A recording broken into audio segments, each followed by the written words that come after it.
Warahmatullahi wabarakatuh.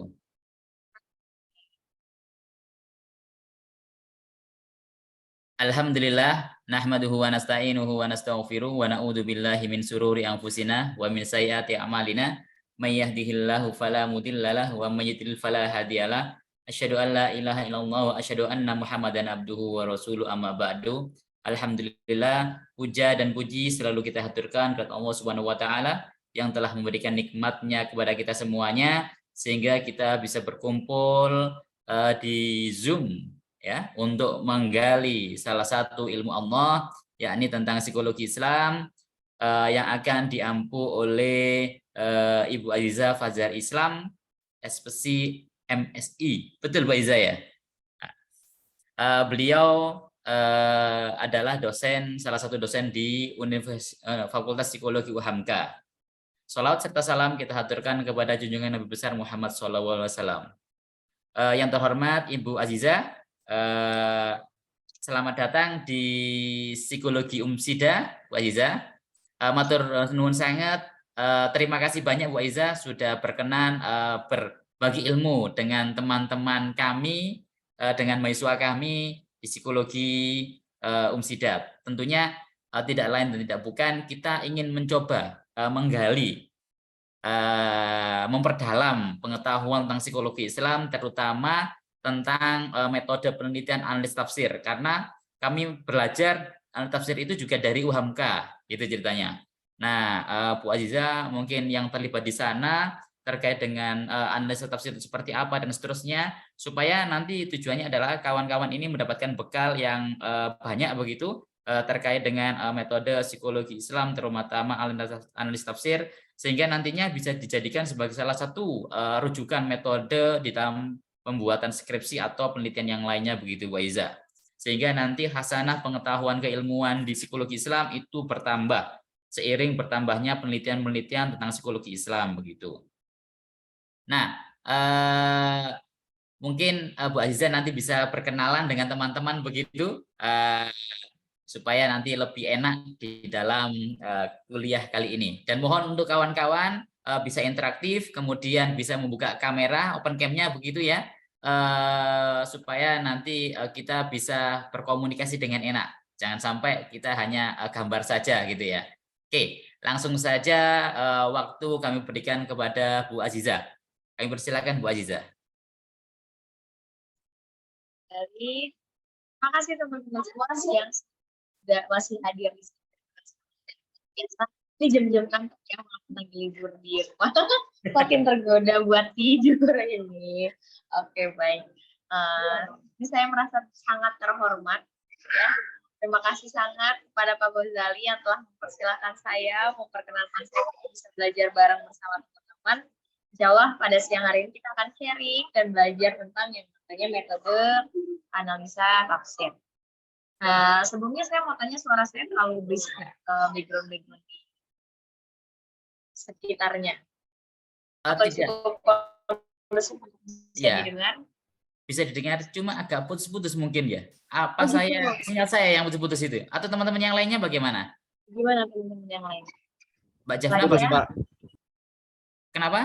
Iya Pak, agak putus-putus. Agak putus-putus. Agak putus-putus. Oke, sebentar, tidak apa-apa. Yang lain. Ya, jadi ini mau agak lama, nggak ready dalam. Nah, tadi saya harus menghadiri undangan di lapas, jadi saya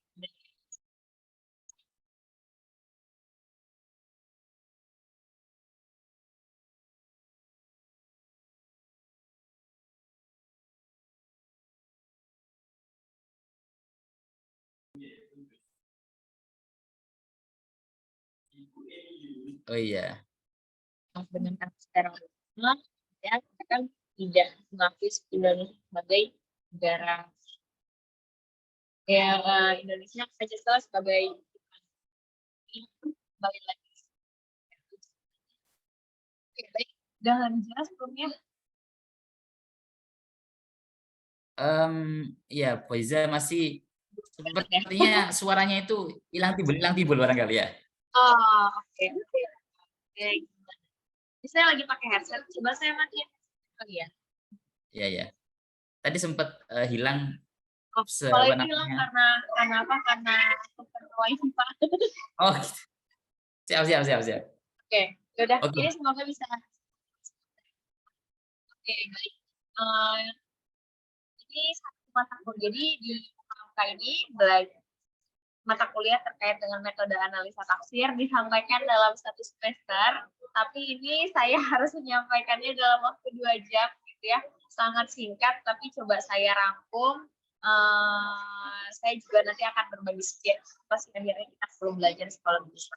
Mungkin ya, sebelumnya ini boleh teman-teman jawab ya. Sebelumnya udah belajar tentang islamisasi pengetahuan belum ya? Atau islamisasi, ya ini islamisasi pengetahuan. Ada yang udah pernah dengar? Kalau udah pernah dengar boleh jawab langsung, boleh jawab mesin juga boleh. Kita komunikatif aja. Yang kurang kondisi suara udah pernah dengar belum yang namanya integrasi psikologi dan Islam?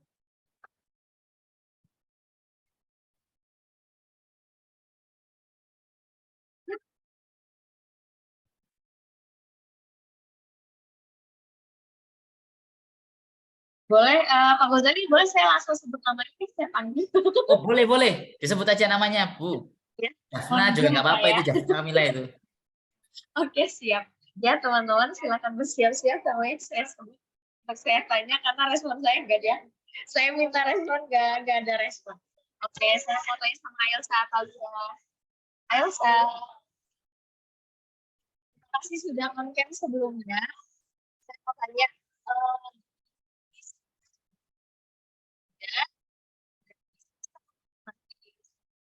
sudah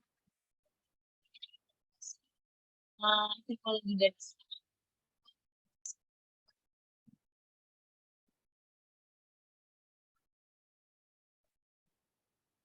Silakan dijawab, teman-teman.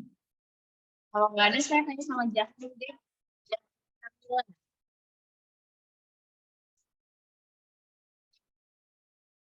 Oh, nggak akan saya makan kok kalau Iya, Bu. Ada apa? ya, kamu selama apa berarti ya sampai semester 4 sudah pernah dengar belum topik berkaitan dengan integrasi psikologi dan Islam atau islamisasi pengetahuan?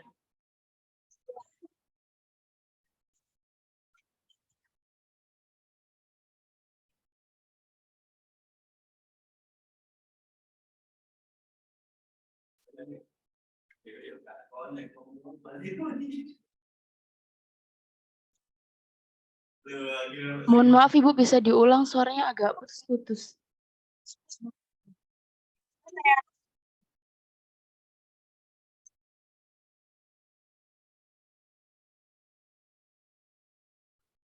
Mungkin bisa jenengan bantu lewat chat, Ibu.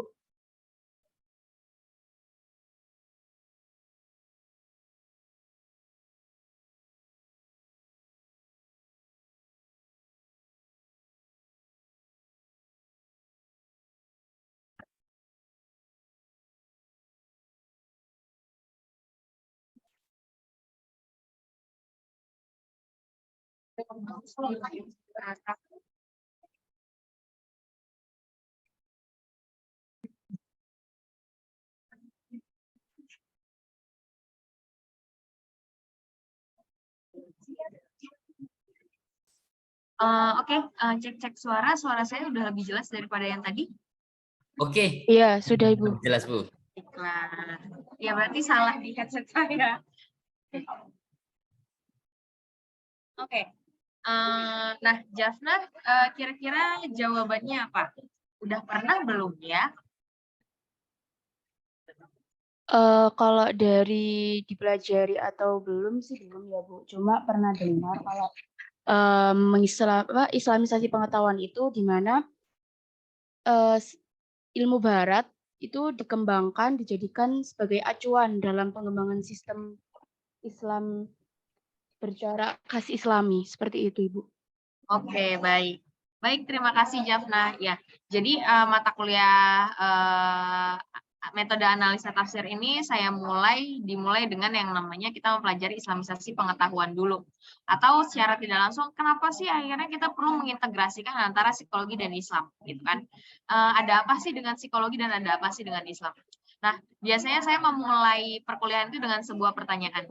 Kalau misalnya kita lihat manusia hari ini, gitu ya, kita lihat ada yang mengalami gangguan psikologis itu banyak dengan berbagai bentuk variasi yang juga sangat beragam. Ada anxiety, panic attack, terus kemudian bipolar, terus kemudian insecure, gitu kan. Ada yang sifatnya memang sampai ke gangguan psikologi sama ada yang enggak. Tapi kemudian kalau misalnya kita mau mengaca di Islam itu ada sebuah kelompok orang gitu ya, kelompok orang yang hidup dengan menerapkan nilai-nilai Islam, hidup dengan dengan nilai-nilai Islam dan juga dengan keimanan yang kuat, mereka punya kualitas mental yang luar biasa. Siapa itu? Coba yaitu Rasulullah dan para sahabatnya. Coba kalau teman-teman bayangkan, teman-teman hidup di masa Rasulullah atau ketika menjalani kehidupan sebagaimana Rasulullah. Teman-teman ceritanya mau bawa kebaikan, tapi kemudian mau menyampaikan kebaikan tapi dilempar sama kotoran hewan gitu ya. Terus kemudian menyampaikan kebaikan tapi ternyata diisolasi 2 bulan dan nggak boleh berinteraksi sama orang lain sampai nggak bisa mendapatkan makan dan pada akhirnya Rasulullah itu makan akar tumbuhan gitu ya. Kira-kira dalam kondisi seperti itu nggak usah Rasulullah deh, sahabat-sahabatnya Rasulullah yang seperti Bilal yang ditimpa batu besar, dijemur di tengah gurun, kira-kira kondisi psikologis kita kalau kita menjalani kehidupan itu gimana ya?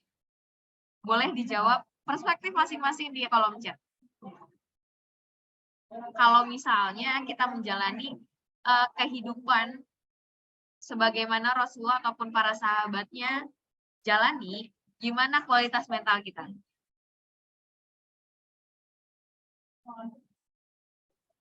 Silakan. Kita mau ngajak kebaikan, kita diejek. Kita mau ngajak kebaikan, kita dilempari kotoran. Kita mau ngajak kebaikan, kita diancam, gitu kan? Padahal baru mau ngajak kebaikan doang loh, yang itu real, gitu. Oke. Kira-kira apakah teman-teman sudah mengalami gangguan psikologis? Sudah depresi?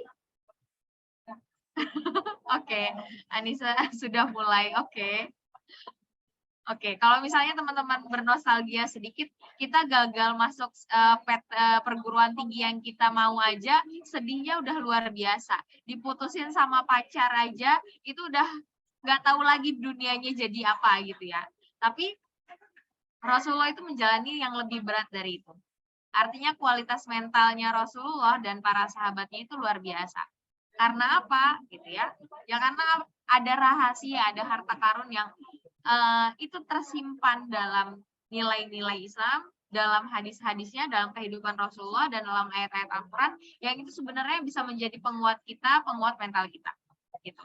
Jadi, tugas kita sebagai orang psikologi gitu ya, yang udah lihat contohnya nih di kehidupan Rasulullah dan para sahabatnya, kalau misalnya kita mau mengembangkan atau mau menemukan kekuatan yang besar itu, maka kita perlu apa ya? Perlu bercapek-capek ria dengan mengkaji dan menggali sebenarnya dalam Islam ini ada apa, gitu. Nah, salah satunya adalah dengan cara kita bedah dengan cara metode analisa tafsir. Saya izin share screen. Sebentar.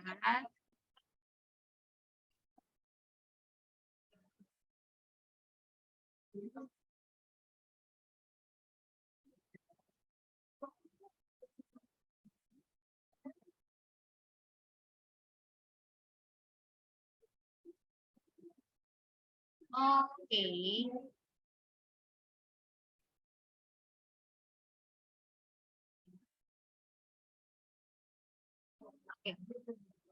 Oh, ya, jadi teman-teman, ini adalah sebuah metode, namanya metode analisa tafsir.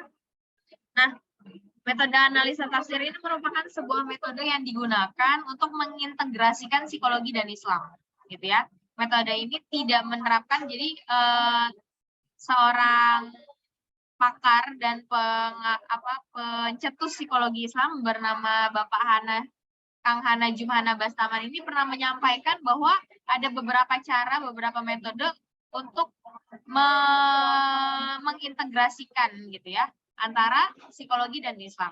Ada namanya similarisasi, paralelisasi, kemudian ada komplementasi, komparasi, dan induktifikasi. Tapi sayangnya yang digunakan dalam metode analisa tafsir itu berbeda dari ke-6 metode yang lain, gitu ya. Nah, metode ini kalau misalnya metode yang disampaikan oleh Kang Hana Jumhana Bastaman ini, dia mencoba memadupadankan, gitu ya, antara jadi udah ada nih teorinya psikologi, gitu ya, sama ada konsep Islam. Mau kita cocok logi, mau kita bandingkan, mau kita lengkapi, dan lain sebagainya. Jadi ada interaksi antara teori psikologi ataupun konsep Islamnya. Nah, kalau misalnya metode analisa tafsir ini, kita akan mengembangkan psikologi murni dari nilai-nilai Islam, gitu ya. Terus nanti bentuk integrasinya dari mana? Nanti kita bahas. Oke. Nah, integrasi jadi yang namanya metode analisa tafsir itu mencoba mengintegrasikan dari aspek epistemologi atau ilmunya, gitu ya. Integrasi epistemologi ini adalah merujuk pada proses penggabungan atau penyatuan pendekatan, metode, atau sudut pandang yang berbeda dalam pemahaman pengetahuan atau epistemologi. Jadi yang kita padu-padankan itu bukan konsepnya, bukan antara teori gratitude sama teorinya syukur, bukan antara teorinya self-containment sama qanaah, bukan antara teorinya passion sama sabar, gitu. Kita tidak mencoba mengintegrasikan psikologi dan Islam dari konsepnya, sebagaimana yang dicontohkan oleh Kang Hana Jumhana. 6 metode yang disampaikan tadi, gitu ya, ada similarisasi, komparasi, gitu kan, paralelisasi, dan lain sebagainya, itu mencoba mengintegrasikan psikologi dan Islam hanya berdasarkan konsepnya saja. Sedangkan yang dilakukan oleh metode analisa tafsir ini, kita akan mencoba menggabungkan atau menyatukan pendekatan yang itu sifatnya lebih base lagi, lebih dasar lagi, gitu ya. Oke. Nah, metode analisa tafsir ini bertujuan untuk mengembangkan psikologi berdasarkan Islam. Jadi ada kurang lebih gini teman-teman. Ada konsep Islam, gitu ya. Kemudian dipsikologikan atau konsep Islamnya dimodifikasi menjadi konsep psikologi, gitu. Nah, bentuk itulah yang disebut yang kita sebut sebagai integrasi dalam aspek epistemologi. Jadi kita Islam itu punya dasar ilmunya, gitu ya. Kemudian punya filsafat pendidikannya sendiri, cara memandang ilmu pengetahuannya sendiri. Barat juga sama, tapi kita akan mencoba menggabungkan keduanya sehingga akhirnya bisa masuk, gitu ya.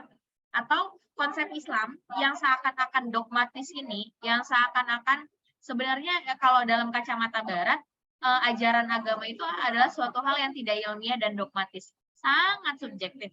Nah, sedangkan dalam filsafat ilmu pengetahuan Islam, Al-Quran dan Sunnah, Al-Quran dan Hadis itu menjadi salah satu sumber yang ilmiah atau diakui, gitu. Nah, karena itulah akhirnya kita akan mencoba membawa yang khasnya Islam ini kita modifikasi tanpa mencacati kekhasan keislamannya, tapi memodifikasinya sehingga dia juga bisa diterima oleh Barat dengan filsafat ilmiah versi Barat, gitu. Kurang lebih seperti itu. Walaupun mungkin nanti hasilnya ya ini juga jadi salah satu kelemahannya metode analisa tafsir, hasilnya adalah dia nggak terlalu keilmiahannya itu nggak paripurna, tapi bukan berarti dia nggak bisa diakui, gitu ya. Oke, kita next. Nah, integrasinya dalam hal apa? Jadi tadi sebagaimana yang saya sampaikan, kita akan melihat membawa konsep Islam. Jadi dia konsep sabar, konsep syukur, konsep istiqomah, mahabbah, fatonah, dan lain sebagainya, gitu ya. Itu kan murni konsep Islam. Nah, kita integrasikan, kita bawa, gitu ya, kita modifikasi dan kita hadirkan dengan menggunakan metode tafsir maudhu'i. Kenapa namanya metode analisa tafsir? Karena kita akan mencoba menganalisis tafsir, gitu ya. Artinya gini, saya klarifikasi. Jadi memang yang akan dilakukan, yang dibedah dalam metode analisa tafsir ini adalah konsep Islam. Tapi apakah kita bedah, dan di sini yang akan dibedah adalah ayat Al-Quran. Tapi apakah kita akan membedah ayatnya? Kita akan membedah ayat melalui sebuah karya tafsir. Sehingga namanya adalah metode analisa tafsir. Nah, metode analisa tafsir ini sebenarnya terinspirasi atau juga dikembangkan dari metode tafsir maudhu'i. Ada metode penafsiran, ada 4 metode penafsiran, ada ijmali, maudhu'i, muqarran, sama satu lagi itu ada, saya agak lupa, ada satu lagi, ada 4 jenis. Nah, kemudian yang sesuai gitu ya untuk kita kembangkan itu adalah yang namanya metode tafsir maudhu'i. Nah, tahapan-tahapan dalam metode tafsir maudhu'i itu adalah menentukan topik. Karena metode tafsir maudhu'i itu dia mencoba menjelaskan tafsir itu berdasarkan topiknya. Misal kalau teman-teman pernah baca, ada tafsir Al-Quran, tafsir sains Al-Quran. Jadi yang di-capture atau yang dibahas itu hanya seputar sainsnya aja, gitu ya. Nah, itu salah satu bentuk dari tafsir maudhu'i. Nah, yang akan kita lakukan atau yang dilakukan dengan menggunakan metode analisis tafsir itu kurang lebih mirip dengan metode maudhu'i. Gitu ya. Yang pertama ditentukan dulu topiknya, kemudian dihimpun ayat yang berkaitan, kemudian menyusun ayat berdasarkan urutan turunnya atau asbabun nuzulnya, kemudian memahami korelasi antar ayat, kemudian udah dikorelasikan, udah dibaca, sudah dipahami, kemudian kita akan ketemu topik-topik yang bisa kita angkat. Nah, ketika kita menemukan topik-topik yang akan kita angkat, kita akan membuat outline-nya. Gitu. Kita akan membuat bagian-bagiannya. Terus kemudian melengkapi bahasannya dengan hadis dan menganalisa persamaan dan perbedaan ayat. Nah, bedanya nanti nanti akan kita lihat. Ini metode tafsir maudhu'i. Nanti metode analisa tafsir itu akan sama di beberapa tahapan, tapi kemudian di akhir tahapan itu akan sedikit dimodifikasi. Nah, dimodifikasi dengan apa? Dimodifikasi dengan menyesuaikan filsafat ilmiah versi barat, gitu ya. Nah, untuk memenuhi, jadi metode tafsir maudhu'i ini kemudian dikembangkan, dimodifikasi untuk akhirnya memenuhi kriteria ilmiah. Nah, dibuat menjadi konsep Islam, gitu ya, dibuat menjadi konstruksi teori barat yang siap untuk diuji secara ilmiah. Jadi bisa nggak nanti konsep ini ketika kita ubah bisa dipakai nggak? Bisa, gitu ya. Dengan cara apa? Dengan cara kita mengembangkan konsep Islam ini. Contoh konsep istiqomah misalnya. Konsep istiqomah itu apa sih, gitu ya? Kita nggak pernah melihat yang namanya definisi baku ataupun indikator-indikator dari istiqomah. Nah, fungsi dari metode analisa tafsir ini outputnya adalah kita nanti akan bisa mengkonseptualisasikan konsep Islam ini menjadi konsep psikologi. Ada definisi operasionalnya dan ada indikatornya. Gitu. Diambilnya dari mana? Dari ayat-ayat Al-Quran, dari tafsir. Oke, nah kita mulai dengan tahap dari metode analisa tafsir. Sebentar ini, oke. Ini saya kasih tahu satu persatu. Nanti coba kita trial ya. Nah, tahapan metode analisa tafsir ini sebenarnya cukup sederhana. Yang pertama menentukan tema, menentukan tokoh mufasir, kemudian pencarian data, analisa data, dan verifikasi. Secara umum sebenarnya caranya adalah seperti ini. Boleh sambil nanti kita akan coba ke praktek. Kita coba praktek. Nanti teman-teman tolong siapkan HP, ya. Tolong siapkan HP dan Al-Qur'annya. Oke.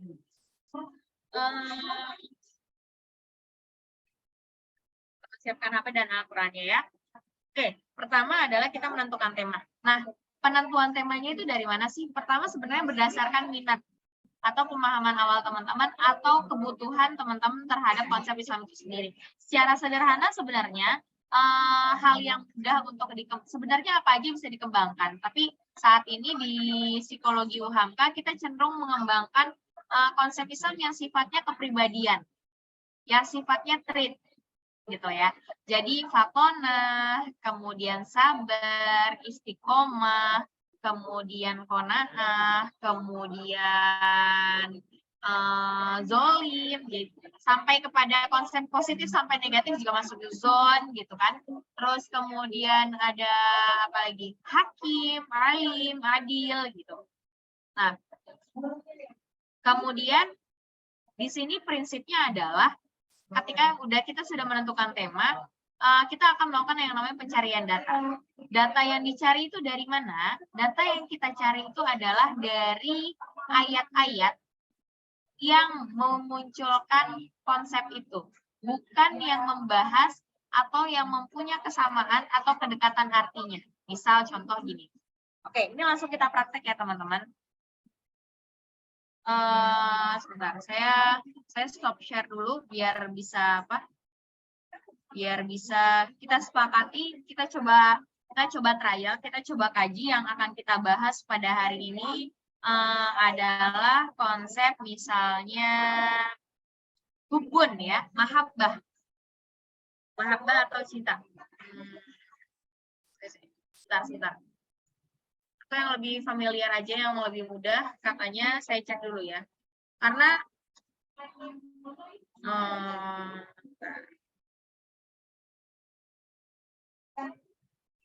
adalah. Nah, teman-teman di sini sebenarnya salah satu kekurangan dalam konsep ini adalah ketika teman-teman memiliki kecakapan berbahasa Arab, maka ini akan cenderung lebih mudah.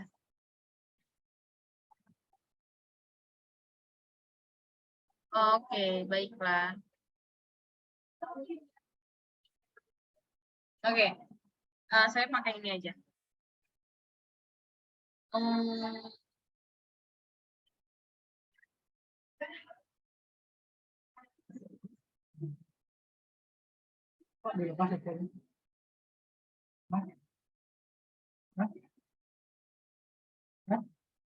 Oke, baik. Yang itu nggak masuk. Oke, gini. Oke, kita coba dari kata adalah ya. Dari konsep adil. Bentar, ini saya mau buka yang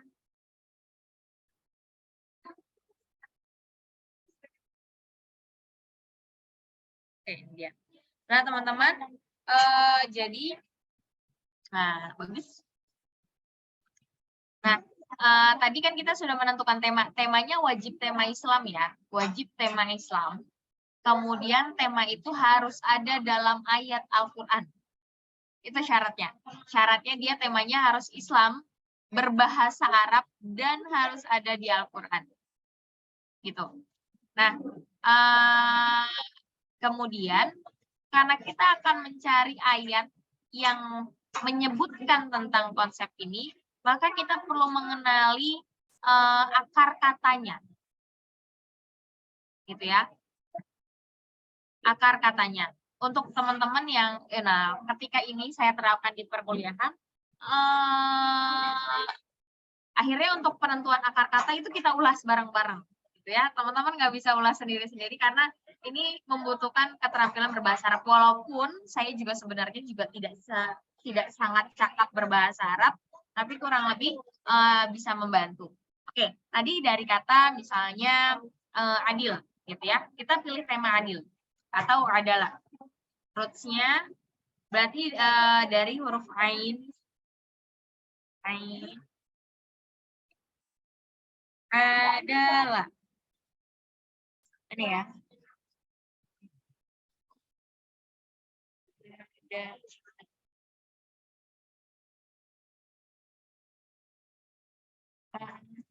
Oh, ini dia. Ada. Oke. Kemudian kita searching. Ini salah satu tahapan pradata ya, teman-teman. Oke, kita sedikit bentar.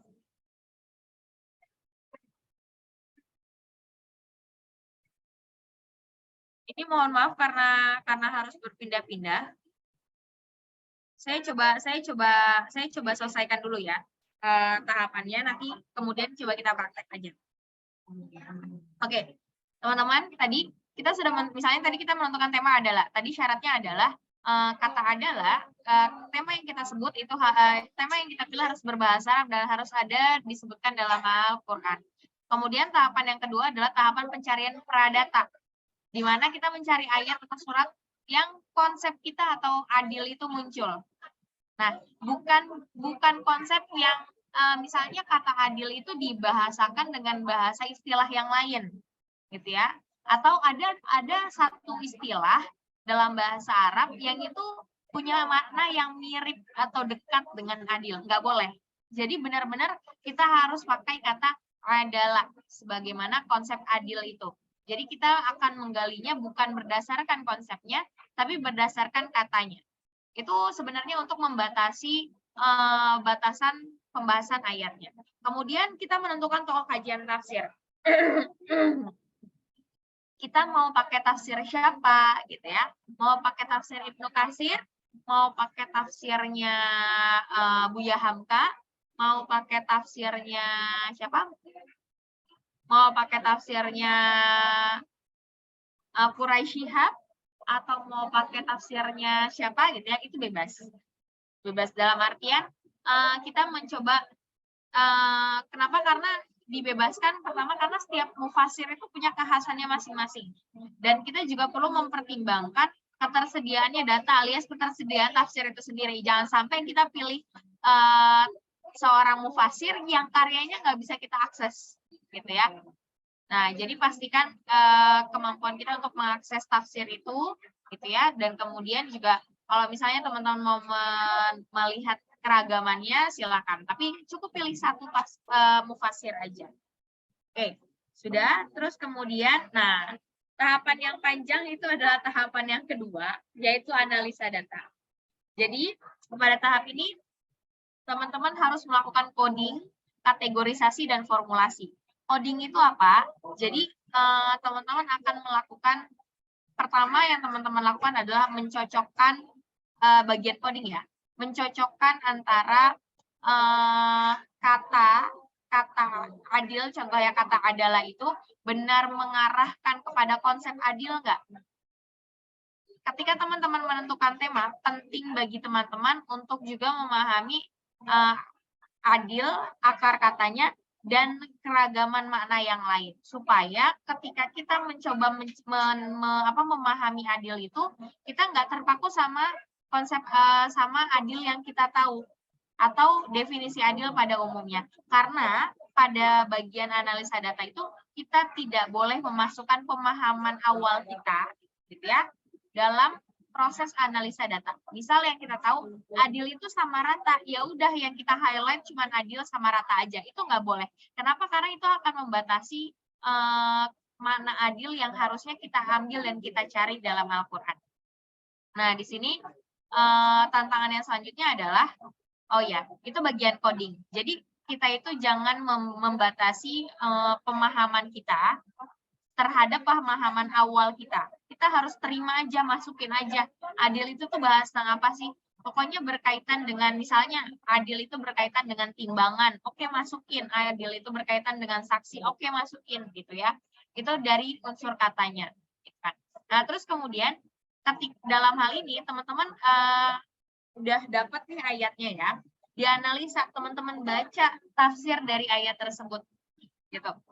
Teman-teman baca tafsir dari ayat tersebut, kemudian tandai, ya, kemudian tandai atau cari poin penjelasan yang berkaitan tentang adil yang ada di situ.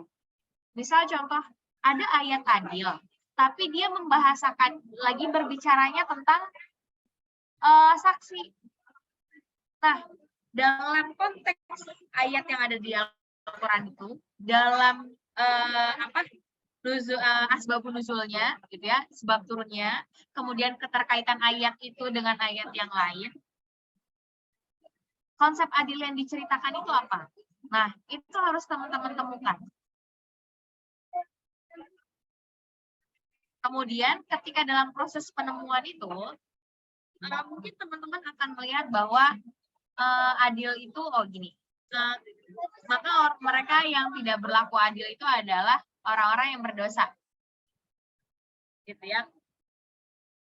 Nah, di sini karena kita akan melakukan apa namanya, akan mengubah konsep Islam yang sifatnya sangat dogmatis dan versi Islam banget gitu ya, atau subjektif banget, maka kita harus membumikan bahasanya. Kita harus menerjemahkan istilah-istilah yang apa namanya, yang syarat dengan konsep Islam, itu kemudian kita terjemahkan dalam bentuk yang lebih umum, yang lebih general dan mudah dipahami. Ya, konsep dosa misalnya dimodifikasi menjadi ancaman, tapi bukan berarti semua dosa, kata-kata dosa itu disebut sebagai ancaman. Tergantung tadi tergantung tadi konteks di tafsir itu bagaimana. Nah, itu bagian terberat dari metode analisa tafsir itu adalah melakukan coding. Itu tingkat berat yang pertama, karena teman-teman harus banget mendapatkan jawaban dari pertanyaan, jadi adil yang dibahas dalam ayat ini apa? Nah, di sini ketika teman-teman melakukan coding, teman-teman bisa jadi menemukan 1, 2, 3, 4, sampai 5 karakter atau ciri-ciri tentang adil. Misalnya dari ayat nanti ya, coba. Terus kemudian kategorisasi. Setelah itu di bagian kategorisasi, teman-teman membuat klasifikasi dari kata kunci. Nah, ini sebenarnya bagian kategorisasi itu dalam konteks penelitian, dalam konteks metode tafsir maudhu'i, itu adalah membuat outline. Kita melakukan kategorisasi. Kalau sebenarnya yang namanya outline itu nggak ada panduannya. Tapi saya mencoba memudahkan mahasiswa itu dengan cara memudahkan dengan membagi membagi coding atau ciri-ciri yang sudah ditemukan itu, ciri-ciri adil, konsep adil yang ditemukan itu menjadi 3 kelompok. Apa itu? Behavior, afektif, sama kognitif. Dia masuk ke dalam masuk dalam konteks kognitifkah, konteks perilakukah, atau konteks afektif gitu. Misalnya kita menemukan kata, oh ternyata syukur itu berterima kasih loh, atau misalnya syukur itu gini, syukur itu syukur itu merasa berterima kasih. Nah, merasa berterima kasih itu berarti masuk ke unsur afektif. Tapi ternyata di samping merasa berterima kasih, ada juga konteks perilakunya. Kita nemuin poin lagi di satu tafsir itu, ada berkaitan dengan, oh ternyata memaksimalkan potensi atau anugerah. Gitu kan? Nah, itu masuk ke mana? Gitu ya. Oh, masuknya ke perilaku. Bagaimana perilaku kita menunjukkan bahwa kita memaksimalkan potensi yang kita miliki. Dan masuk ke dalam kognitif. Kenapa? Karena kita mencoba memikirkan bagaimana apa yang kita miliki itu manfaat efektif gitu ya. Gitu. Jadi kita bagi, waktu itu saya minta mahasiswa saya membagi menjadi dikelompokkan menjadi 3 kelompok, afektif, kognitif, behavior. Itu sebenarnya untuk memudahkan aja menerjemahkan konteks kode yang kita temukan. Terus kemudian setelah itu baru kita coret. Pertama kita coret yang sama. Jadi awalnya itu semua kita masukin yang sama-sama gitu ya. Terus kemudian kita coret yang sama. Kemudian kita kelompokkan. Mana sih coding yang dia itu ketika dimasukkan gini, kita memunculkan satu kata yang itu dapat mewakili 3 kata yang lain, 4 kata yang lain, 4 kata kunci yang lain. Aduh, Masya Allah, ini abstrak banget, mohon maaf ya, nanti kita coba praktek. Saya paham banget, ini pasti akan sangat abstrak buat teman-teman. Oke, nanti kita praktek ya. Nah, terus kemudian di bagian kategorisasi itu adalah membuat outline. Nah, di bagian kategorisasi ini kita akan memunculkan yang namanya indikator, teman-teman. Jadi kalau misalnya Di sini nanti kita akan ketemu. Jadi penyusun dari atau kriterianya adil, penyusun adil itu ada apa aja sih? Penyusun syukur itu ada apa aja sih? Nah, itu jadi kriteria indikatornya. Itu kategorisasi. Terus kemudian yang ketiga, analisa data itu adalah bagian formulasi. Dari indikator-indikator yang kita temukan ini, gitu ya, kita mencoba meramu dari indikator yang kita temukan, dari ayat yang kita baca, dari kata kunci yang tadi sudah kita temukan juga, kita akan mencoba menyusun definisi yang tepat, bukan berdasarkan pemahaman awal kita, bukan berdasarkan kata ulama, tapi murni berdasarkan pengkajian yang kita lakukan terhadap tafsir yang kita baca. Gitu. Nah, terus kemudian itu bagian formulasi. Kita udah dapat buahnya nih. Kita udah dapat definisinya, kita udah dapat indikatornya. Apakah sampai di situ aja? Enggak.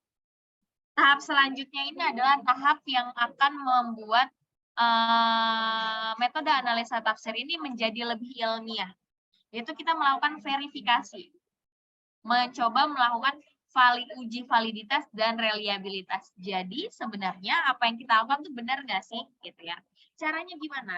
Yang pertama, uji validitas itu dilakukan dengan cara penilaian expert judgment atau ahli yang cukup ahli dalam konsep tersebut atau kepada tokoh mufassirnya langsung. Gitu. Terus kemudian reliabilitasnya adalah satu, kita melihat konsistensi proses. Jadi proses yang kita lakukan tuh udah sama belum sih? Udah mengikuti metode analisa tafsir belum sih? Ya. Kemudian yang kedua adalah dari definisi yang kita buat, gitu ya, dari definisi operasional yang kita buat dan indikator yang kita temukan, memiliki kesamaan nggak? Sudah sesuai nggak dengan konsep yang pernah disusun? Jadi ulama itu kan punya dong kajian tentang adil itu adalah apa gitu ya. Adil itu sebenarnya bagaimana. Nah, kira-kira apa yang kita buat berdasar dalam bentuk definisi ataupun dalam bentuk apa? Indikator udah memiliki kesamaan atau belum sama yang sudah gitu ya. Gitu. Itu cara melakukan uji validitas dan reliabilitasnya. Gitu. Oke, nah itu sebenarnya metodenya tahapannya mudah banget teman-teman, tapi saya nggak mau teman-teman dapatnya kosongan, maka saya akan ayo kita coba praktek bareng-bareng. Boleh ya? Boleh di sini, ini kan ada 115 orang. Nah, coba mungkin teman-teman pilih, ini saya tuliskan ya. Saya tuliskan ada 5 tema. Nah, teman-teman boleh pilih satu. Satu itu, ini mohon maaf karena saya nggak bisa pakai bahasa Arab di laptop, jadi adil. Kemudian yang kedua adalah sabar. Yang ketiga adalah apa ya yang mudah? Mahabbah boleh deh. Mahabbah. Terus kemudian yang keempat itu ada syukur. Kemudian yang kelima itu ada apa ya lagi?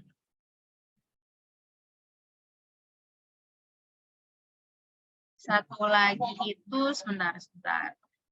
Oh, afwan. Nah, silakan teman-teman pilih salah satu ya. Ada adil, ada sabar, ada mahabbah, ada syukur, ada afwan. Nah, teman-teman boleh buka HP-nya, buka laptopnya, kemudian tolong buka aplikasi website ini. Website Tanzil. Nih, tanzil.net.com. Tanzil.net. Nah, nanti tampilan awalnya nanti seperti ini. Ya, tampilan awalnya seperti itu. Nah, oke. Kita mulai 5 itu adalah tema yang akan kita pilih, gitu ya. Nah, silakan teman-teman lakukan proses yang pertama, yaitu menentukan tema. Temanya sebenarnya bebas, cuman ini memudahkan aja supaya kita bisa bersegera, gitu ya. Oke. Kemudian, silakan teman-teman, kalau sudah, silakan teman-teman klik bagian yang roots, akar, gitu ya. Nah, sebelumnya cari dulu akar kata dari adil, akar kata dari syukur, akar kata dari mahabbah, atau nggak usah cari dulu deh, boleh deh exercise teman-teman sendiri. Adil, mahabbah, syukur, tadi afwan, sama sabar. Nah, silakan dicari. Terus kemudian kalau adil karena depannya dari huruf ain, berarti kita cari huruf ain, terus kemudian kita runutin. Ada nggak adil? Oke, ini ada. Nah, udah ada, silakan teman-teman cari. Ya, setelah teman-teman cari, tolong tuliskan. Tolong tuliskan result-nya berapa. Ada berapa ayat? Kalau ayat berarti ambilnya yang belakang aja ya. 24. Oke. Nah, silakan Adil udah dapat. Silakan teman-teman yang sabar, yang mahabbah, yang syukur, yang afwan dapat berapa ayat?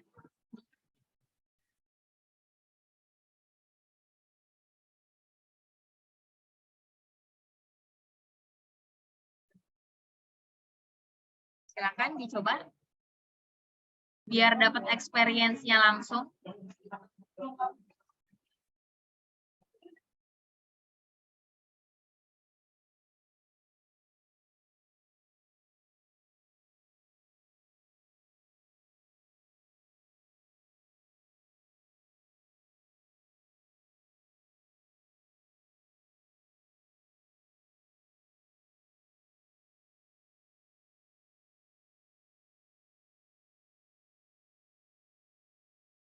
Oke, Nafa sudah dapat sabar 93.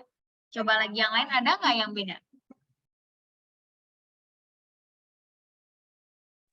Kalau yang belum dapat mahabbah itu akar katanya dari hubbun. Hubbun.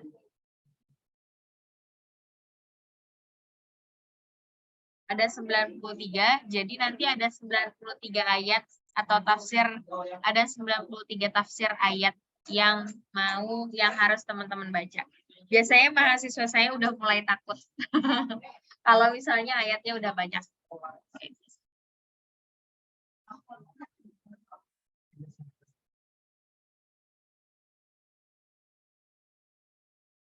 Oke, sabar ada 93, mahabbah katanya dari hubun, syukur, syakaroh, shin, kafroh, kemudian afwan itu huruf depannya dari ain. Monggo yang lain.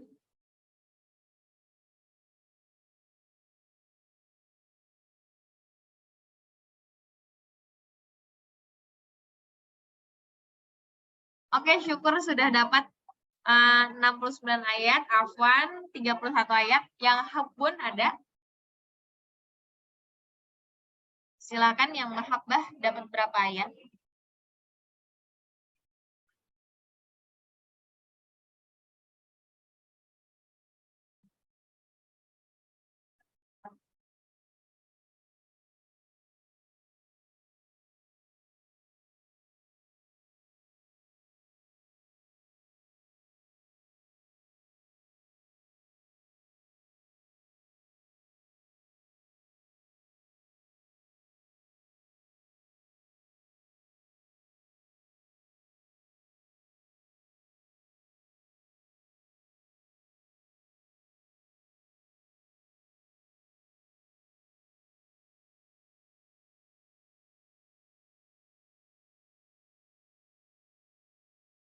Oke, kalau belum ada, coba kita cari bersama.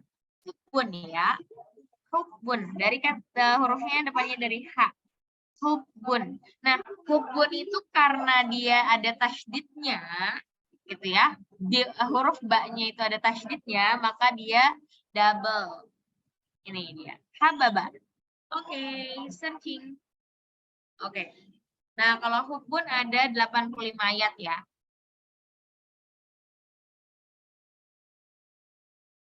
Oke. Nah, boleh teman-teman, kan sudah dapat ya masing-masing. Kemudian silahkan teman-teman cek. Kita cek terjemahannya.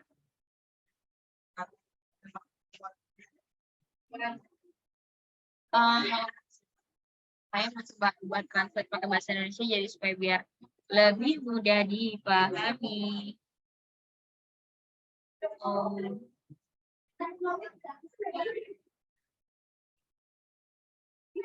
Translation-nya kita pakai Indonesia aja ya. Oke, kita pakai Indonesia Croatia. Oke, nah teman-teman ini saya biasanya ketika apa namanya, ini kan kita lagi mencari kata-kata yang ada dalam Al-Quran ya. Karena kita pakai alat pakai Tanzilnet ini, saya khawatir ternyata kita luput, ada yang kita luput. Sehingga akhirnya saya biasanya meminta mas saya untuk mencari dengan cara yang lain, dengan aplikasi yang lain. Saya waktu itu pakai aplikasi software, bukan software, aplikasi HP, itu namanya Al-Bahith Al-Qurani. Untuk membandingkan sebenarnya ayat yang disebutin itu udah ada juga nggak sih disebutin gitu ya. Kalaupun ternyata dia cuma ada satu, misalnya di Al-Tanzil ada, di Al-Bahith nggak ada. Nah, kita perlu ngecek terjemahannya sangat menyimpang dari arti sebenarnya atau enggak. Karena gini, untuk kita yang yang kemampuan berbahasa Arabnya itu sangat terbatas, kadang kita kayak misal gini, kita mau meneliti tentang sakinah, konsep sakinah. Konsep sakinah itu akar katanya adalah sakana. Sakana itu jadi bisa jadi berkembang menjadi kata miskin, gitu ya. Kemudian apalagi dan banyak gitu. Jadi, nah ketika itu akhirnya kita benar-benar harus cross check apakah ayat yang kita temukan itu artinya atau temanya itu sesuai sama tema kita. Jangan sampai akhirnya temanya terlalu jauh. Oke. Nah, sekarang kita cek. Kita mulai dari Al-Baqarah.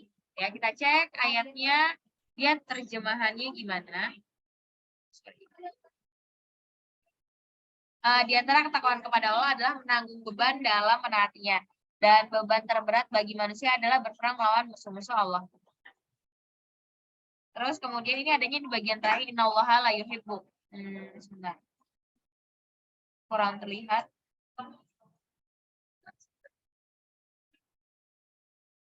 Dari ini sama ini ya.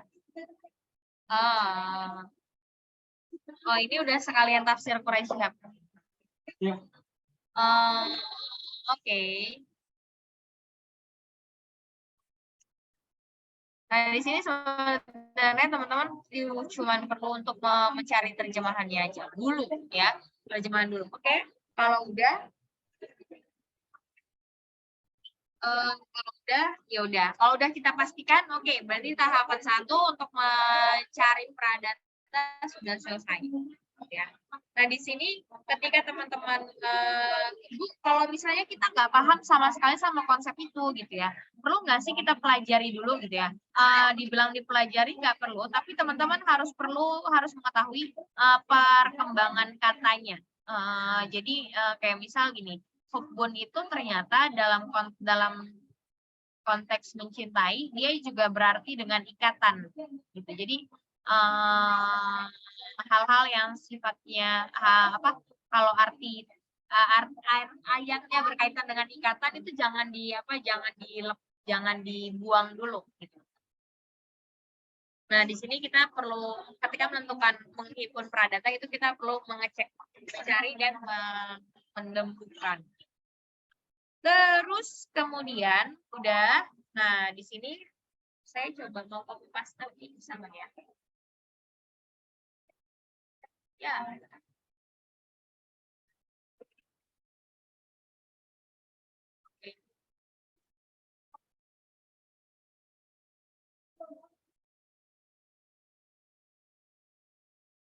Oke, ya udah. Dah. Kemudian kita masuk ke coding ya teman-teman. Misal contoh tadi ini ayatnya adalah ayat Al-Baqarah 192. Kita coba pakai tafsirnya. Kita menentukan mufasirnya dulu. Kita misalnya mau pakai karya tafsirnya Quraisy Shihab. Oke, kita searching coba ya. Ini karena nggak pakai Quran, jadi harusnya pakai kitab tafsir Al-Misbah, Al-Baqarah,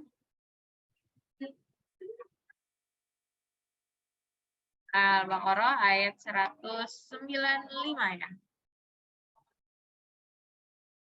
Oke.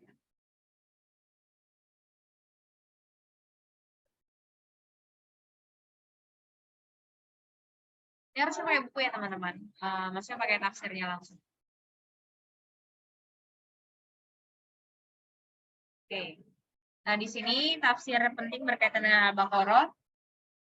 Tafsir ini menurut oke. Baik, contoh ya. Belanjakanlah harta kalian dengan ketaatan kepada Allah seperti jihad dan lain-lain, dan janganlah kalian menjerumuskan diri kalian sendiri ke dalam kebinasaan karena meninggalkan jihad dan mengeluarkan dana untuk kepentingan jihad, atau dengan cara menjerumuskan diri ke dalam tindakan yang dapat mencelakakan kalian. Berbuat baiklah kalian dalam masalah ibadah, muamalah, dan akhlak. Sungguhnya Allah mencintai orang-orang yang berbuat baik dari semua urusan, maka Allah memberikan pahala yang besar terhadap mereka yang membimbing mereka ke jalan yang benar. Oke, kita highlight di sini. Sesungguhnya mahabbah yang ada di sini adalah cintanya Allah kepada orang-orang yang baik. Nah, kita kembali, ini masuk coding ya teman-teman. Kita kembali kepada pertanyaan. Jadi mahabbah yang dimaksud atau cinta yang dimaksud di sini itu yang kayak apa sih? Ya. Caranya adalah gini. Oke, di sini kita highlight. Ini dalam konteks ini yang mencintai siapa dan mencintai siapa. Kemudian ekspresi cintanya bagaimana, gitu ya. Nah, di sini, sini maka Allah memberikan pahala yang besar kepada mereka dan membimbing mereka ke jalan yang benar. Artinya, ini ada dua kode ya, ada dua gambaran tentang mahabbah yang bisa kita ambil. Satu, ketika seseorang mencintai, maka dia akan memberikan hadiah, gitu ya, atau kebaikan, memberikan sesuatu, kan? Memberikan kebaikan, hadiah, dan lain sebagainya. Nah, terus kemudian yang kedua, dan membimbing mereka ke jalan yang benar. Jadi memberikan pahala itu dianggap sebagai memberikan hadiah, memberikan kebaikan, membalas, gitu ya. Nah, kemudian yang kedua adalah membimbing mereka ke jalan yang benar. Kita mengharap, ketika kita mencintai seseorang, maka kita akan mengharapkan dan membuat dia menjadi lebih baik, gitu ya, atau berada dalam kebaikan.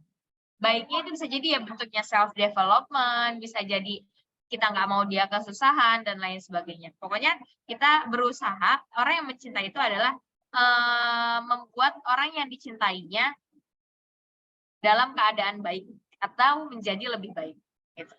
Nah itu dah jadi 2 poin atau ini proses coding dan kita menemukan 2 kata kunci. Nah itu teman-teman lakukan sepanjang ayatnya. Nah, apakah ayatnya hanya ayat itu aja? Enggak. Kita perlu melihat ayat itu sambungan enggak? Ayat itu cerita enggak? Sehingga bersambung enggak dia dengan ayat sebelumnya atau ayat setelahnya? Kalau ada sambungan dengan ayat sebelumnya ataupun setelahnya, maka kita juga perlu membaca tafsir dari ayat sebelumnya dan setelahnya. Gitu. Nah, itu tadi proses codingnya.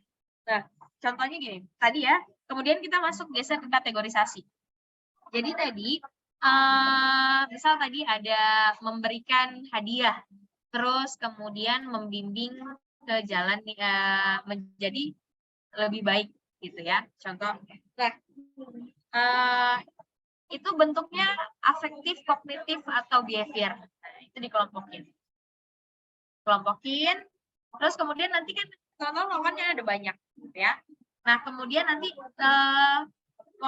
tahap pertama, kalau saya membagi tahap kategorisasi itu menjadi 3 tahapan, teman-teman. Dua tahapan. Tahapan yang pertama, masukin semuanya.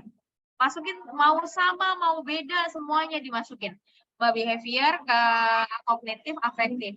Kemudian yang kedua, baru sortir. Disortir tuh, dihapus yang sama-sama. Sehingga akhirnya nggak ada kata yang sama. Kemudian yang kedua adalah menyederhanakan katanya. Misalnya tadinya kita lihat, wah di behavior aja itu ada 5. Bukan ada 5, ada 20 misalnya. Di kognitif ada 20. Di afektif ada 10. Gitu ya. Nah, ketika itu maka tugas kita adalah menyederhanakan. Misal gini, kalau kemarin itu ketika mahasiswa coba cari dari kata ikhlas, ikhlas itu artinya murni, luhur, murni, luhur, terus kemudian teguh pendirian, lurus, gitu ya. Nah, kata teguh pendirian sama lurus ini sebenarnya bisa gini. Teguh pendirian, contoh ya kata-katanya ya. Ada teguh pendirian, ada tegas, ada teguh pendirian, tegas, kemudian sama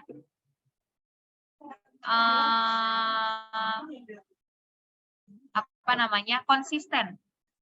Nah, teguh pendirian, tegas, dan konsisten itu sebenarnya kalau kita hitungin, kita lihat itu punya makna, punya arti yang dia bisa memiliki ketika dia ini teguh pendirian itu berarti orangnya adalah konsisten dan lurus atau konsisten dan tegas gitu ya. Maka kata tegas dan kata konsisten itu kita hapus, cukup diwakili dengan kata teguh pendirian aja gitu. Jadi kita mencoba menyederhanakan kata-kata. Bisa dengan ternyata kata ini udah terwakili loh sama kata yang lain, ada perwakilannya, atau bisa jadi teman-teman memunculkan istilah baru. Nah, setelah itu itu nanti jadi sangat sederhana. Kemudian tahap yang selanjutnya adalah teman-teman coba, kalau tadi masih ada dalam tabel kognitif, behavior, dan afektif, sekarang dikeluarkan dari itu dan kita sederhanakan lagi tanpa melihat batasan kognitif, behavior, sama afektif gitu ya. Dan sampai nanti akhirnya sangat sederhana, teman-teman hanya akan menemukan 5-10 kata kunci aja gitu ya, kata-kata aja. Nah, kata itulah yang kemudian dijadikan indikator. Nah, ada sampai indikator, nah sampai formulasi, maka teman-teman harus merangkai serangkaian kata gitu ya, menyusun penjelasan tentang mahabbah, penjelasan tentang adil, penjelasan tentang syukur dan sabar berdasarkan dengan indikator yang sudah teman-teman temukan, berdasarkan dengan pemahaman teman-teman tentang konsep mahabbah di setiap ayat, konsep adil di setiap ayat, konsep syukur di setiap ayat gitu ya. Kemudian diekstrak menjadi satu paragraf sederhana gitu ya. Dan berikut dengan indikatornya. Indikatornya juga dikasih penjelasan. Jangan sampai cuma sekedar indikator aja. Kita perlu memberikan penjelasan bahwa misalnya indikator ini tuh melingkupi aspek afektif dan kognitifnya loh. Afektif bentuknya apa, kognitif itu bentuknya apa, kayak gitu. Nah, jadi ada penjelasannya terkait dengan indikator tersebut. Terus kemudian tahap selanjutnya adalah teman-teman harus mencari orang yang berkapasitas atau punya keilmuan untuk memahami tadi konsep akhlak ataupun konsep kepribadian tadi, dan kemudian juga paham juga dengan ilmu agama dan Al-Quran. Terus kemudian teman-teman expert judgment. Kira-kira udah tepat belum, sama nggak tepat nggak pemahaman kita atau definisi yang kita buat dan indikator yang kita buat dengan konsep yang sebenarnya. Nah, terus kemudian setelah itu baru kita cek reliabilitasnya gitu ya. Nah, terus kemudian sudah deh, Nah, kalau saya panjangin lagi. Di kelas ini saya panjangkan lagi sampai kepada pembuatan item pertanyaan. Ya, pembuatan item pertanyaan berkaitan dengan konsep tersebut. Jadi bisa dibilang nanti selesai kelas kita udah jadi alat ukur gitu. Alat konsepnya udah jadi, alat ukurnya udah jadi, tinggal kita uji coba, kita tes gitu ya. Kita tes apa namanya? Ya tinggal try out, terus nanti uji validitas sama uji reliabilitas. Udah deh gitu. Cuman kita di kelas saya nggak sampai ambil data, nggak sampai pada try out, hanya sampai kepada pembuatan alat ukurnya gitu. Oke. Kurang lebih itu teman-teman berkaitan dengan metode analisa tafsir. Seru-seru apa ya, sederhana tapi rumit, dan sebenarnya sangat mampu untuk diaplikasikan ke mana untuk jadi tes skripsi gitu ya. Gitu. Kurang lebih itu mungkin kepada teman-teman silahkan yang mau bertanya diperkenankan. Oke, terima kasih Bu Aziza atas penjelasannya. Luar biasa sekali gitu ya. Jadi memang perlu latihan sepertinya Bu Aziza ya untuk bisa terbiasa melakukan analisis tafsir sepertinya. Silakan teman-teman dibuka untuk sesi pertanyaan Bu Aziza, okay? Oke, silakan 3 orang penanya dulu, monggo. Sebutkan nama dan NIM serta pertanyaannya. Boleh open mic. Silakan apa namanya? Raise hand bagi yang bertanya.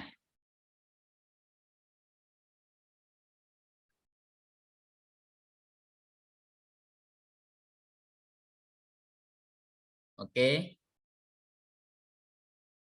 Karena penting sekali ya kawan-kawan melakukan ini gitu ya. Jadi yang dipraktekkan mungkin kesulitannya di mana atau ada pertanyaan yang lain, silakan. 3 orang penanya dulu.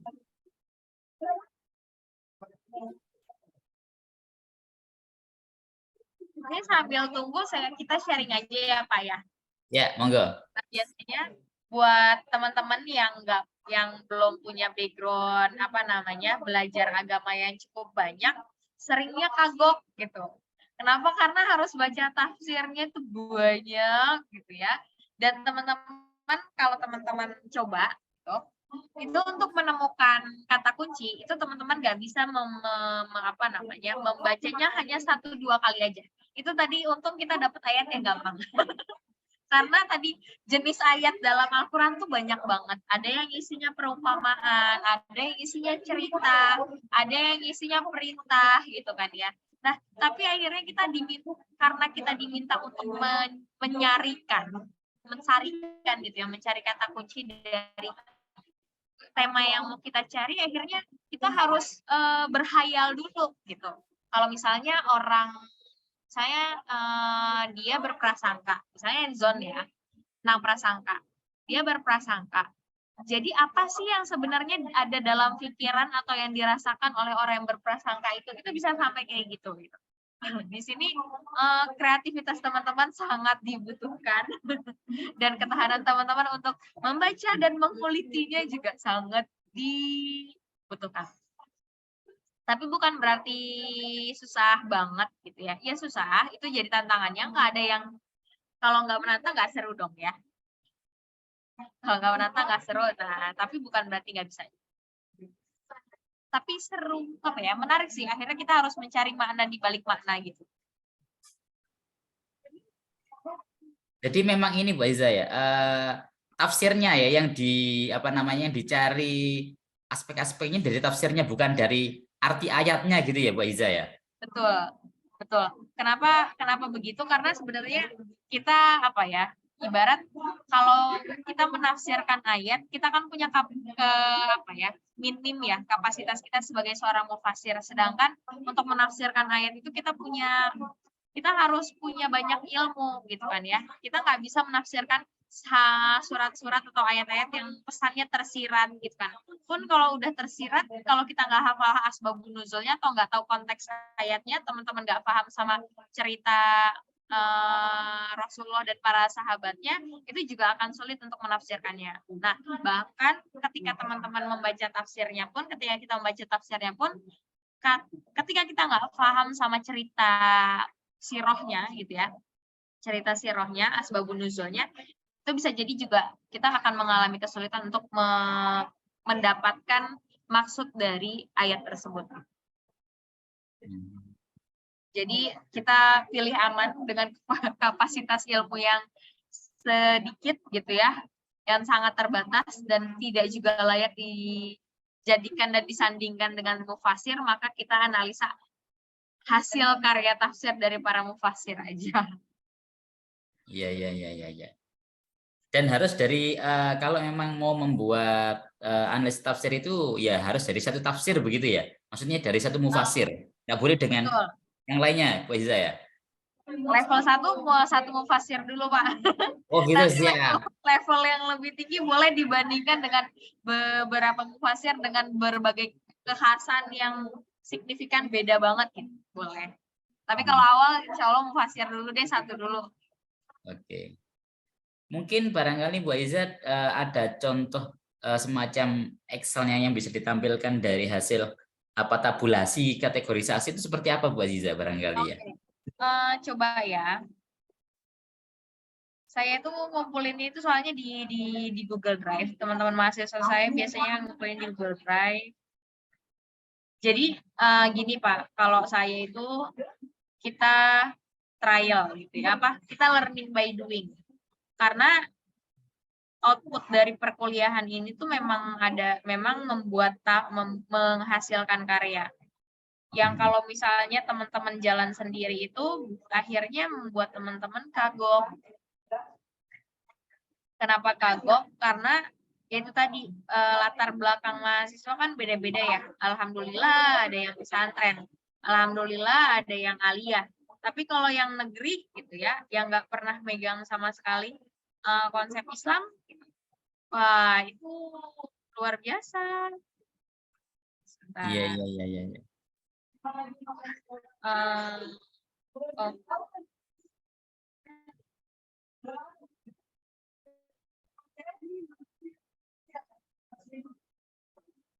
Sebentar.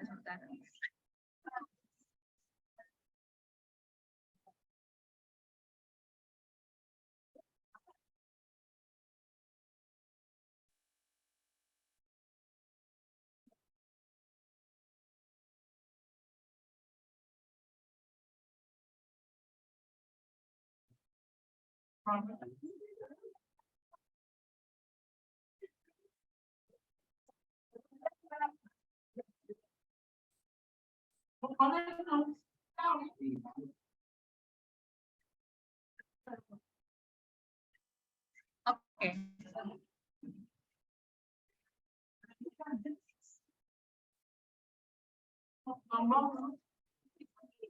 Saya izin share lagi ya.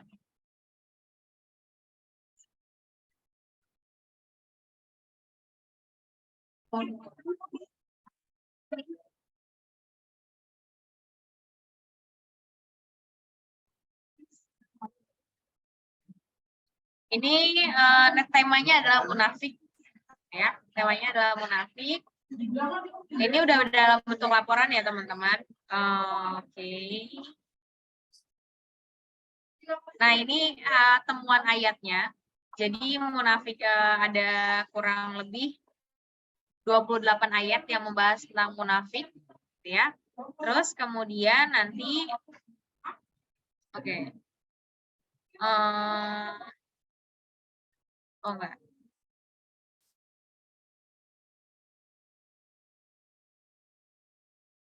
Nah, ini dia. Jadi ini pencarian itu ya, baru mengumpulkan pradata. Saya minta dari dari website Tanzil.net, kemudian dari Al-Bahid, sama saya minta mahasiswa cari sendiri. Nah, di sini kan tadi dia udah menemukan ada 28 ayat. Saya minta tolong di checklist gitu ya. Tanzil.net ada nggak? Al-Imran 167, Al-Bahid ada nggak? Al-Quran Indonesia ada nggak? Gitu. Nanti akan akan ketemu yang dia disebutin di dua sumber atau cuma di satu sumber aja. Nah, terus kalau misalnya untuk ayat-ayat yang seperti ini harus apa yang kita lakukan? Kita cek dulu. Gitu ya. Ini kan oke, al-munafikin gitu ya. Al-munafikin kan karena istilah kita tentang munafik, jadi oke lah masuk gitu ya atau sesuai. Tapi yang nifak ini punya makna yang sama nggak dengan al-munafikin yang kita akan ulas gitu. Nah, begitu pula dengan yang ini dan selanjutnya. Oke, ini baru sampai kepada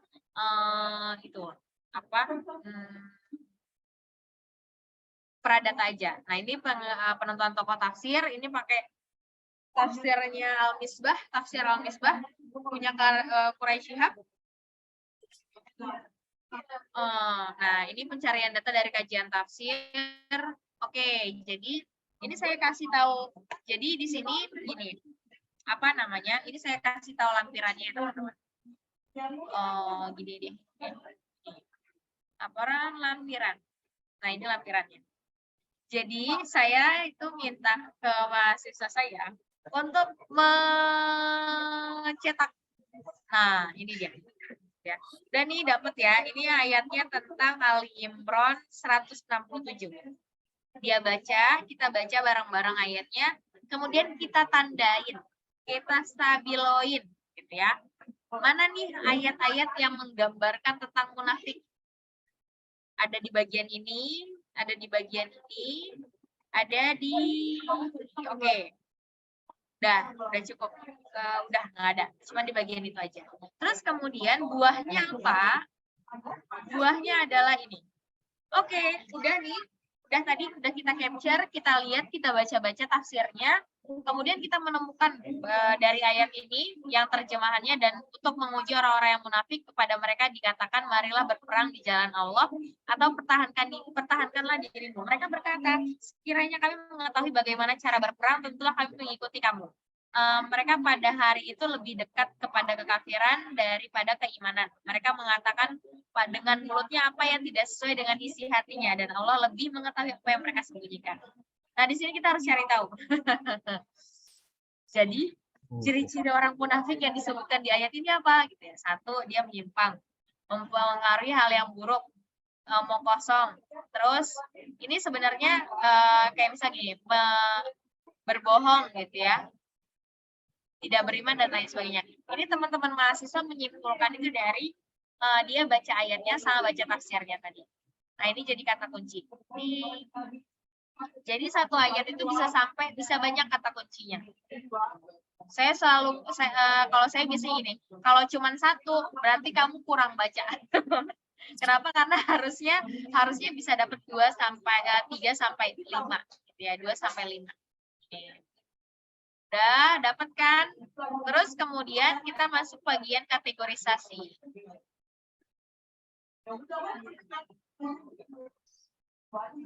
Oke, ini dia. Ini karena dalam konteks ini ada aspek spiritualnya gitu ya, maka saya tambahin ada kognitif, afektif, behavior sama spiritual. Nah, ini tidak beriman. Tidak berimannya itu mulai dari pikirannya nggak mempercayai gitu ya, secara afektif juga nggak meyakini, perilakunya juga menunjukkan nggak beriman, bahkan spiritual dia udah pasti, maka berarti ini ditandain semua, berarti dia masuk tidak beriman semua. Oke, di sini menyimpang, yang dimaksud dia menyimpang secara kognitif sama secara behavior aja. Nah, gitu. Nah, ini dikelompokin gitu ya, dimasukin. Udah.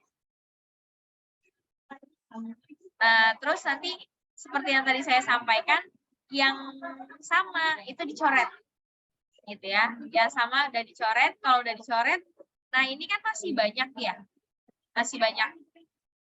Nah, terus kemudian saya minta mahasiswa saya itu menyederhanakan gitu ya. Misal tidak beriman sama tidak taat itu kan sama ya, orang yang nggak beriman pasti nggak taat gitu ya. Maka tidak taat nggak perlu dimasukin, langsung aja tidak beriman gitu. Terus misal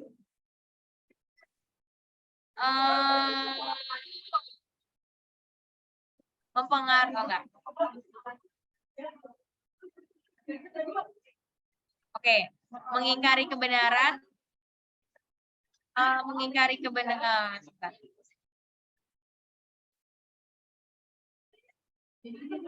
Ria, sombong gitu ya. Itu sama nggak? Sama. Maka pilih satu aja gitu. Jadi di sini kita menyederhanakan mana konsep-konsep yang kemarin yang tadi kita temukan mirip gitu ya. Kemudian kita satukan. Terus gitu tadi ada tidak beriman, tidak taat, sama tidak percaya Allah.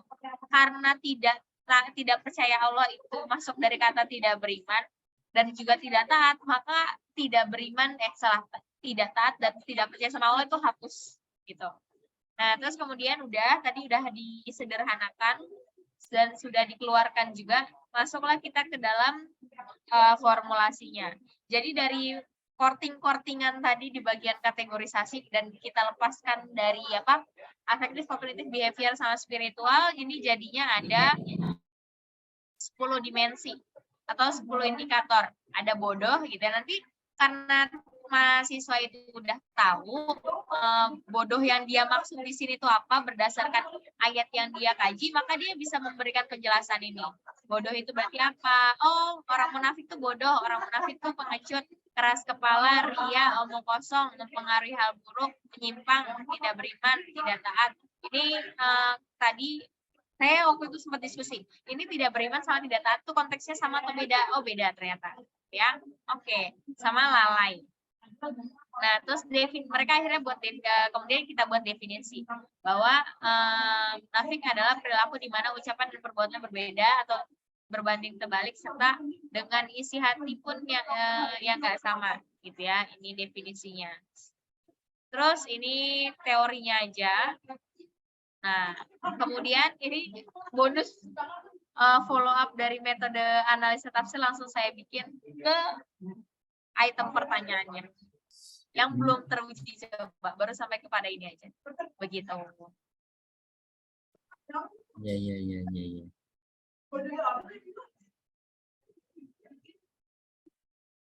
Kalau di lampiran sebenarnya ini sih, di lampiran itu banyak karena mereka saya minta melampirkan si tafsirnya. Nih. Ya, ini sebenarnya kualitas mahasiswa beda-beda. Dalam artian teman-teman nanti ya tadi ya, ada yang paham, ada yang kurang paham gitu kan. Ada yang karena sudah sangat familiar sama bahasa Arab ataupun tafsir, akhirnya juga dengan mudah membahasakannya atau menemukan kata kuncinya. Ya di sini juga mungkin ada yang sebenarnya bagian dari kata kunci tapi teman-teman nggak ngeh, itu juga bisa jadi.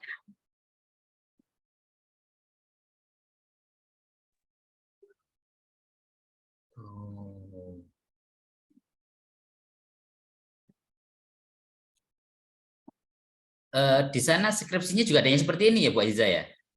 Kalau skripsi itu belum Pak. Mahasiswanya belum berani.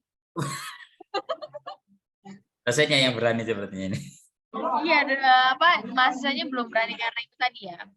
Ini kan dikerjakannya berkelompok. Kalau skripsi kan dikerjainnya sendiri. Tapi itu tadi bisa, cuman tadi nggak mudah aja. Kalau bisa dibilang sebenarnya ini masuk kategori penelitian apa? Kalau ini sebenarnya masuknya kualitatif Pak. Kalau kita padankan sama metode penelitian ya, karena dia sumber datanya kan Al-Quran, gitu ya. Dan ayat-ayat itu jadi datanya, coding dan lain sebagainya, analisa datanya. Ya. Oke, menarik ini ya. Untuk mendapatkan variabel baru dan konsep baru terkait dengan psikologi Islam sepertinya. Nah, kalau misalnya kita bandingkan, misalnya gini, kita mau coba tentang qanaah gitu ya. Itu kalau pakai qanaah kita padankan sama konsep baru, kayak seakan-akan qanaah itu melingkupi banyak hal. Self contentment masuk, tapi juga belum cukup, harus tambah lagi sama yang lain gitu kan. Jadi itu banyak banget. Nah, daripada banyak kayak gitu, mendingan kita coba bikin yang baru. Cuman memang ini Pak, keterakuinya di lingkup penelitian internasional mungkin bisa jadi tantangan sih, karena ya kita belum pernah coba metode ini belum pernah dicobakan atau diuji coba di mana? Di dalam kancah internasional. Iya. Mudah-mudahan setelah ini bisa terbit di kancah internasional. Oke, amin. Ayo, Amin. saya dengan senang hati kalau misalnya mahasiswa ada yang mau mau mengkaji gitu ya. Ayo kita bikin bareng-bareng. Oke, alhamdulillah. Ada yang bertanya, Bu Aiza? Di kolom chat ya? Sepertinya mau Oh, ini. boleh. Langsung saja, Mbak siapa tadi ya? Ya, Mbak Khadijatul, dibuka mic-nya, enggak apa-apa. Iya. Mohon maaf saya tidak bisa buka kamera karena ada sedikit kendala. Pertanyaan Siap. saya ini kan tadi kita banyak membahas tentang kata-kata seperti sabar, syukur, adil itu kan seperti kata kerja dan sebagainya. Bagaimana ketika kita ingin menganalisis kata-kata yang banyak sekali disebutkan di Al-Quran seperti as-samawat, al-ard, bagaimana cara mengkategorisasikannya sampai kita membuat formulasinya begitu, Bu? Gimana? Katanya ada banyak kata atau gimana? Dari tadi kan kita bahasnya tentang kayak sabar, syukur, terus adil. Gimana kalau misalkan kita mau menganalisis tafsir dari kata-kata yang sering disebutkan Al-Quran seperti kayak nama, as-samawat, al-ard, terus mungkin an-najm dan sebagainya. Itu gimana cara sampai bisa ke tahap kategorisasi dan formulasi seperti itu, Bu? Terima kasih. Oke, baik. Sama-sama. Sebenarnya sama aja, cuman pada akhirnya gini, lebih kepada seberapa penting akhirnya kita melakukan hal itu dan gini, kaitannya sama konsep psikologi itu apa? Kalau ada kata al-ard gitu ya, al-ard kan artinya bumi, gitu ya. Nah, kita mau menerjemahkan bumi yang gini, ketika kita mau mengkaji itu, kita mau menerjemahkan bumi sebagai konsep psikologi kan nggak mungkin. Tapi kalau misalnya kita mengkaji bumi dengan berbagai bentuk aktivitasnya, alias gini, kalau misalnya kita dari rumpun ilmu geografi, gitu ya, kita meneliti bumi bisa, tapi nanti outputnya bukan lagi bentuknya definisi operasional dan indikator gitu. Jadi bisa dibilang kita bisa aja mengkaji atau mengkaji dengan metode analisa tafsir konsep-konsep yang lain, tapi karena ini disesuaikan sama konsep psikologi, maka outputnya itu juga targetnya gitu ya, target bagian formulasinya, keluarannya itu juga disesuaikan sama konsep psikologi, yaitu ada ada definisi operasionalnya sama ada indikator. Gitu. Bisa pakai yang lain, tapi kalau bisa masih dalam skopnya psikologi yang berkaitan dengan kepribadian, karakter, sifat, akhlak, gitu, itu bisa. Sama-sama, Khadijah. Terima kasih sudah bertanya. Oke, sepertinya sudah banyak ya. Nanti kalau memang butuh detail, kita bisa ngundang lagi Bu Azizah untuk sharing-sharing lagi terkait dengan ini. Kalau memang kawan-kawan tertarik untuk melaksanakan penelitian analisis tafsir, mungkin nanti bisa apa namanya bekerja sama, berkolaborasi dengan UHAMKA, dengan Bu Aiza dan teman-teman yang lainnya. Begitu Bu Aiza ya? Boleh. Dengan senang hati. Alhamdulillah. Karena saat ini sudah pukul 15 Bu Azizah, karena memang waktu kita dibatasi, karena kalau kita teruskan sepertinya tidak ada habisnya sepertinya, karena pembahasannya sangat menarik sekali begitu. Tadi kawan-kawan, mudah-mudahan kawan-kawan mendapatkan materi yang bagus ya, dan dapat diaplikasikan tentunya begitu. Saya ucapkan terima kasih Bu Azizah atas materi yang diberikan, sangat menarik sekali ya, sangat aplikatif sebenarnya dan bisa diterapkan sebenarnya untuk meningkatkan psikologi, terutama di bidang psikologi Islam, terutama untuk melihat konsep-konsep variabel-variabel baru yang mungkin tidak pernah ada di dunia barat, tetapi hanya ada di konsep Islam begitu. Nah, ini adalah kesempatan kawan-kawan untuk mengembangkan keilmuan psikologi gitu. Nanti karya-karyanya mungkin nanti bisa dilihat di UHAMKA ya Bu Aziza ya, di jurnal-jurnal di UHAMKA barangkali bisa nanti begitu. Tapi sebelum itu Bu Aziza, nanti kita foto bersama dulu Bu Aziza. Mohon kawan-kawan untuk open cam kamera begitu, kita foto sama-sama. Nanti kita akan masukkan di berita begitu. Oke.